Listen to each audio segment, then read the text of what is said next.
Most of the anti-feminist women I know who discuss politics have heard it.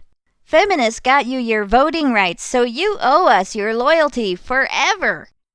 The problem is, they actually didn't, and we don't.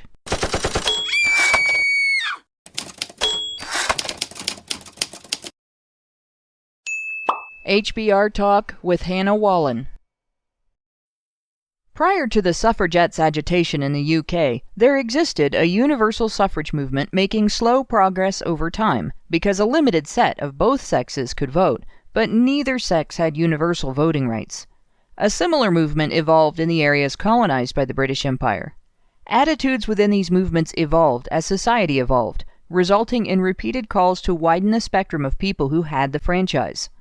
The suffragettes waded into this environment interested only in women's voting rights after the most recent UK law at the time to reduce economic standards for the franchise used the word men, thereby excluding the upper-class women who were, to that point, accustomed to having those rights. That's correct. Women had voting rights prior to the suffragette movement in Britain. They were just limited to women who met the same economic standards men had to meet in order to have the right to vote. Their response was a massive, violent temper tantrum that included bombing churches, random bombing of publicly used mailboxes, throwing rocks through windows of private businesses, public disruptions, and plotting to kill members of parliament. They exploited lower income and minority women's interests with no intention of actually seeing the franchise extended to them. The U.S. suffragettes were less overtly violent, but not less racist or classist. They opposed the 15th Amendment because they could not stomach the idea of black men getting voting rights before white women.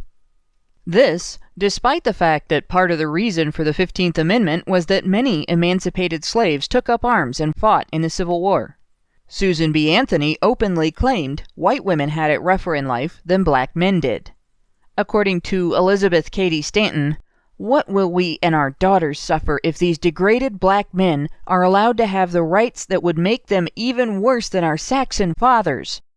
Man-hating and racist, but feminism was always about equality, right? Then there was Anna Howard Shaw, president of the National Woman Suffrage Association, who opposed the 15th Amendment by claiming it would make black men, quote, political superiors of white women. If that's not openly racist enough for you, Mississippi State Senator Belle Kearney flat out said that the enfranchisement of women would ensure immediate and durable white supremacy. How's that dictionary definition working out for you, feminists? Frances Willard, founder of the National Council of Women, compared black people to locusts. Rebecca Ann Latimer Felton, first woman to serve in the Senate, called black men ravening beasts and responded to the possibility of black suffrage predating women's by advocating lynching. Suffragette terrorism and racism seem to have done little more than set back their efforts by convincing the same public and those same lawmakers during the same time that women were not rational enough to be trusted with voting rights, delaying reform rather than achieving it. At best, feminists have taken credit for something otherwise inevitable that they hindered. Rather than a struggle to free women from a system of gendered oppression, their actions were nothing but another example of feminism's gendered approach to genderless issues.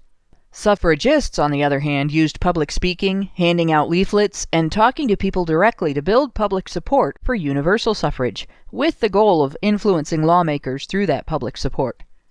They had quite a bit to advocate. When the suffragettes began agitating, about 1 in 4 British men could vote. Meanwhile, there are examples of women voting before the women's suffrage movement.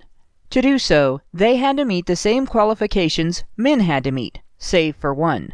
They couldn't be drafted to fight in wartime.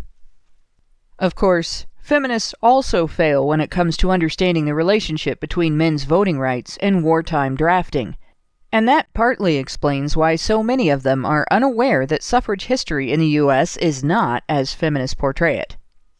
As in the UK, U.S. suffragettes began agitating supposedly for voting rights for all women in an environment in which their male countrymen's voting rights were far from universal. And, as in the UK, U.S. suffragettes really didn't mean all women. U.S. suffrage history shows that.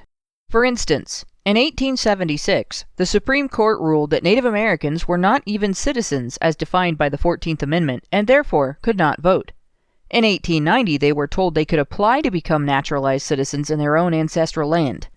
Laws denying citizenship to various Asian immigrants passed in 1882, the Chinese exception, and 1922, Japanese immigrants. In 1919, Native Americans and in 1925, Filipinos were told they could earn citizenship by risking their lives serving in American wars. In some areas, local laws, violent intimidation, and arbitrary literacy tests and poll taxes left minorities and the poor subject to the rule of the American government without representation by officials for or against whom they had the right to vote. The same injustice that sparked the Revolutionary War. Asian Americans did not see their voting rights universally recognized until the McCarran-Walter Act of 1952. Native Americans' right to vote was not fully recognized until 1957. It was not until 4 years after the first manned American spaceflight, and 4 years before we put a man on the moon, that the Voting Rights Act passed, protecting the rights of all voters, minorities included. Upper-class white women got the vote in 1920. Impoverished citizens and minority men and women did not truly get theirs until 1965.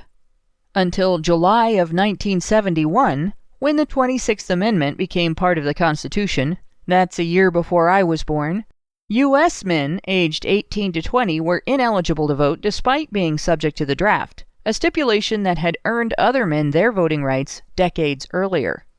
Prior to this, the U.S. used the draft to command young men to fight in 3 major wars: World War I, World War II, and the Vietnam War. In the UK, suffragettes used handing out white feathers to shame men and boys into volunteering to fight in 2 of those wars. Feminists are quick to point out that American men's voting rights are not directly tied to selective service registration.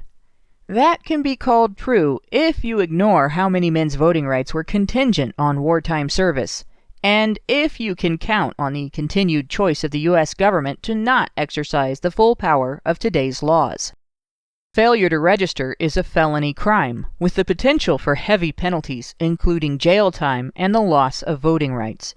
It's not enforced that way during peacetime, but there is nothing to stop the federal government from changing that during a war. It is disingenuous to try to claim that there's no direct tie there in light of that history, one that dramatically differs from women's pathway to the franchise. From the Revolutionary War to Vietnam, American men fought and died to earn their right to vote. UK men also fought and died at the will of their government, earning at great length recognition of their right to vote. Women got theirs by throwing tantrums. Their ability to do even that relied on the freedom earned and protected by the lives and deaths of their male countrymen, and every time feminists try to use the suffragettes as leverage to demand female loyalty, they forget that. They dishonor and disrespect our forefathers, our fathers, brothers, husbands, and sons, and our male friends, neighbors, and co-workers. What do we owe them for that?